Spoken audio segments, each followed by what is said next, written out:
na koloba na lokota li français pour na ba o mususu pe balanda biso.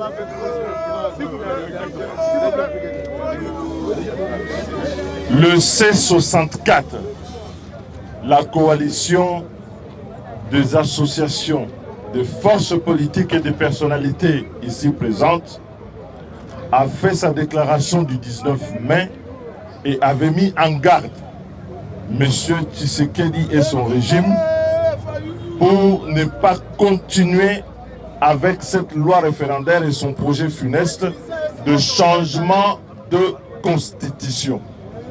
Nous avions déclaré alors que le changement de constitution constituait une déclaration de guerre contre le peuple congolais. Aujourd'hui, en maintenant ce projet, en poursuivant ce projet, M. Tshisekedi s'est mis en rébellion contre la République et a amorcé sa tentative de renverser le pouvoir, le régime constitutionnel établi. Et conformément à l'article 64 de notre Constitution, nous en appelons donc au peuple congolais de se mobiliser dans cette première action qui aura lieu le 3 juin, le mercredi, en amorçant la ville morte. À commencer donc d'aujourd'hui, dans nos quartiers, dans nos communes, dans les provinces, nous demandons à tous ceux qui sont contre le changement de la Constitution et qui veulent protéger l'ordre constitutionnel de se mettre en ordre de marche pour expliquer à notre population que ce n'est pas le combat du C64. Ce n'est pas le combat du C64. Ce n'est pas le combat du C64 contre M. Tshilombo, c'est le combat de la nation et de la République contre la tyrannie et la dictature. C'est pour cette raison que le mercredi, nous demandons aux papas, aux mamans, aux jeunes, femmes, hommes de tous les coins de la ville de Kinshasa de rester chez eux pour manifester leur désapprobation de ce projet et d'être à l'attention, en alerte par rapport au calendrier des activités que l'on va lancer. L'article 64 vous donne pleinement le droit et n'ayez pas peur.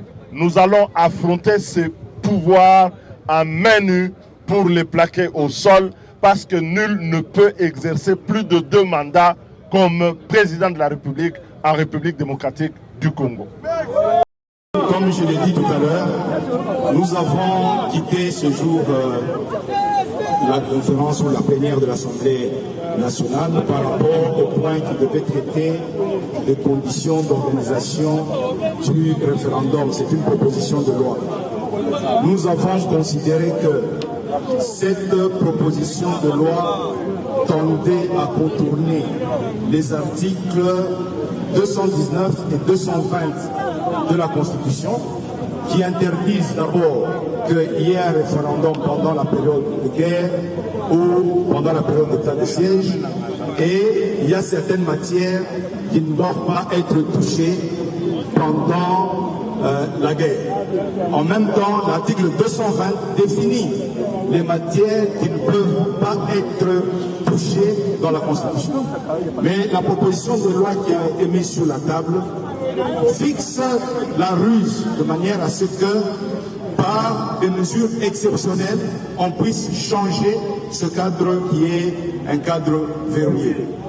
En même temps, nous sommes solidaires avec nos populations à l'est de la République démocratique du Congo, parce que nous considérons que aller vers un processus même de référendum pendant cette période, c'est consacrer la balkanisation de notre pays, et ça nous ne pouvons l'admettre.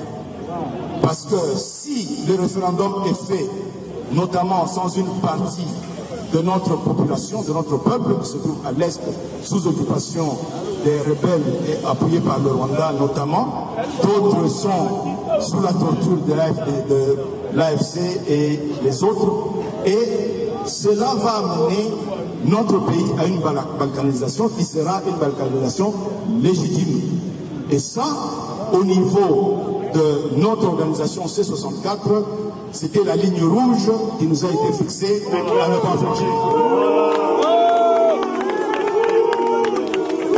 Voilà. Travailler en RDC ne devrait pas ressembler à une chasse. Tu es prêt, ton CV est prêt, mais les offres semblent loin, les contacts flous, les réponses silencieuses. Tu actualises, tu rejoins des groupes WhatsApp, tu compares, tu doutes. Tu essaies encore, puis tu perds du temps là où tu voulais trouver un avenir. Stop. Avec Jobinter, tu ne cours plus derrière une opportunité en République démocratique du Congo. Tu commences ta recherche au bon endroit. Où que tu sois, ouvre Jobinter et lance ta recherche gratuitement.